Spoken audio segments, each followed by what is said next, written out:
Welcome back to another video. It's your boy Corey, man. We back in here. We about ready to get this one started. This is WWE in 2025. We'll see how it goes.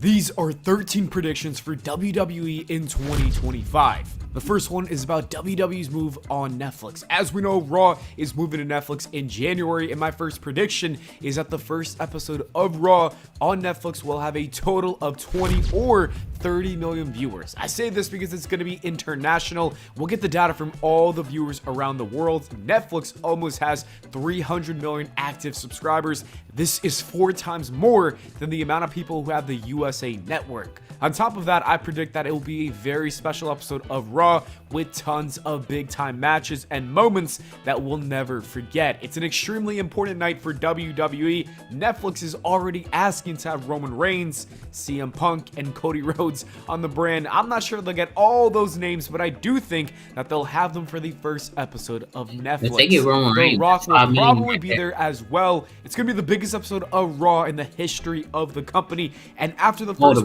all said and done, the total views will come out to 35 or 40 million views, with people watching later in the week or just watching on a replay. The next prediction is about Cody Rhodes and his WWE Championship. I don't think he's going to be the champion walking into WrestleMania 41. I predict that The Rock is going to defeat Cody Rhodes before the big event in Las Vegas. The best place for it to happen would actually be on the first Raw on Netflix in January. There would be no better way to attract tens of millions of people to tune in. The Rock winning the championship to close out the show would be a game changer. If it doesn't happen there, then the next best spot would be at the Royal Rumble. Regardless of where it happens, I have a gut feeling telling me that Dwayne will be the WWE champion for the first few months of 2025. This next prediction connects with the last one. I don't think Cody Rhodes is going to lose his championship fair and square, but who's going to be the one who screws him out of that title? It's going to be his longtime friend, Randy Orton. The WWE has been teasing the idea of Randy turning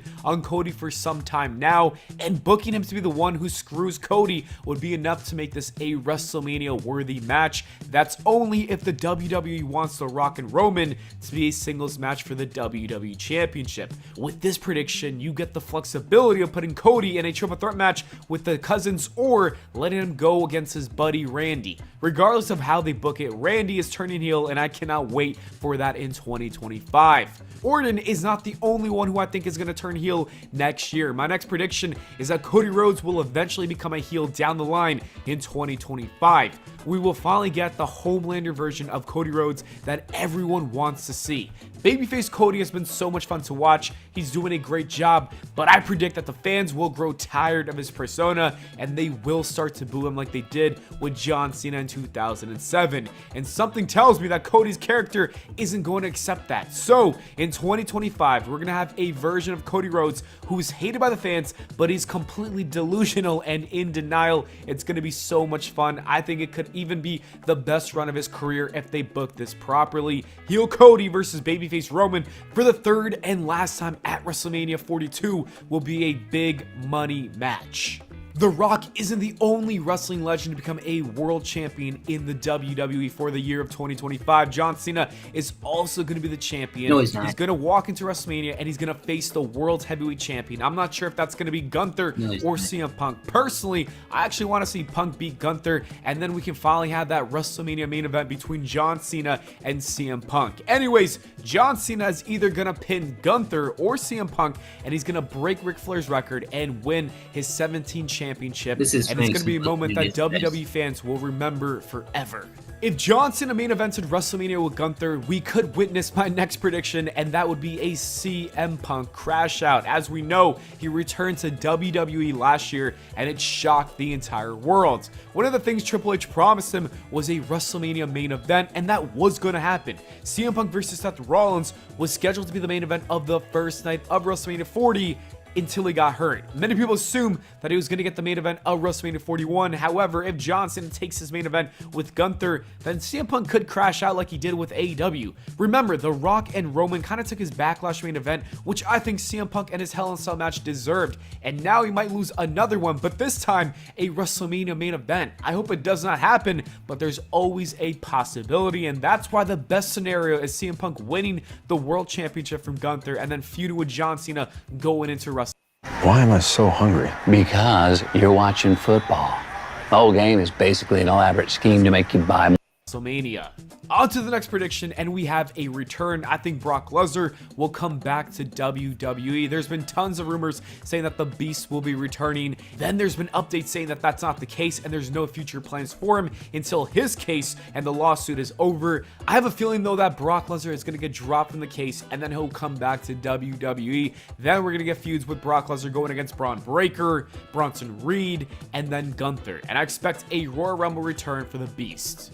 Brock Lesnar is not the only one who's coming back. I'm going to make a crazy prediction and say that Big E will also come back from his neck injury. This is more of a hopeful prediction than a realistic one, but with that said, it would be really nice to see him come back. Big E was on his way to becoming one of WWE's most important superstars for at least the next decade. He was winning championships, and it was looking like he was going to become one of the faces of WWE. Unfortunately, that neck injury might have put an end to his career. Hopefully things change, especially when you consider the fact that he's been getting positive updates. So I'm saying that Big E will return. At least I'm hoping he will. Not only will WWE see Brock Lesnar and Big E both return to the squared circle, but I also predict that there's going to be two guys from AEW that come and jump ship. The first one is going to be Ricky Starks. Everyone knows that his time with AEW should honestly be over. Tony Khan does not use him. It's obvious that Ricky doesn't even want to be there either. With him being close friends with Cody Rhodes, as well as all the talent that he has, I think 2025 is the year that he finally debuts with WWE, and he's immediately going to become an important piece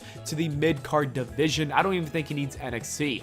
The other wrestler that's most likely going to join WWE is Malachi Black. His AEW contract is set to expire in 2025. There's also been reports that WWE is interested in bringing him back. Triple H clearly loved him when he was booking NXT, and also Aleister Black's wife works for WWE, so I think it's going to happen. Aleister Black will be back with WWE.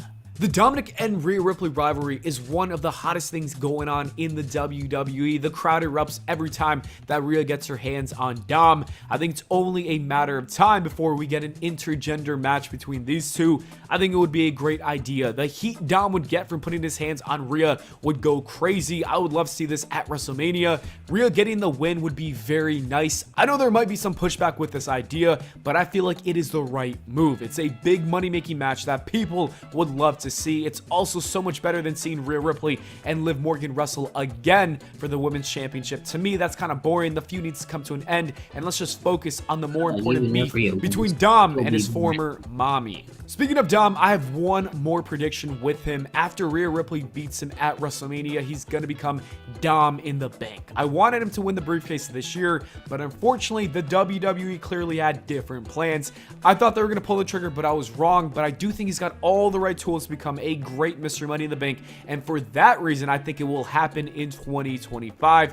And whenever he does cash in, I feel like it's going to be a very short run that lasts maybe 2-3 weeks. The longest would be 2 months, and that's the best way to book his first reign. It would be very fun to see him lose so quickly, and I think it would also be great for character development because it would make him a more serious wrestler, and that's a way to develop that character. The next prediction is about John Cena. As we know, he's going on his farewell tour, and I don't think any of us are ready to see him retire. None of us want him to retire, but it's happening. We need to accept the facts. With that said, I think WWE is going to create a pay-per-view in December, something like In Your House John Cena, or probably a more clever name. But anyways, the pay-per-view will be dedicated to John Cena in his last match ever, and I think it's going to be against Randy Orton, and that will be the end of John Cena's career. Unless my last prediction comes true, this is definitely not going to happen. But imagine instead of retiring on that pay-per-view, John Cena turns heel on Randy Orton, and then someone like Braun Breaker and Carmelo Hayes, they both come out and they help John Cena form the new NWO.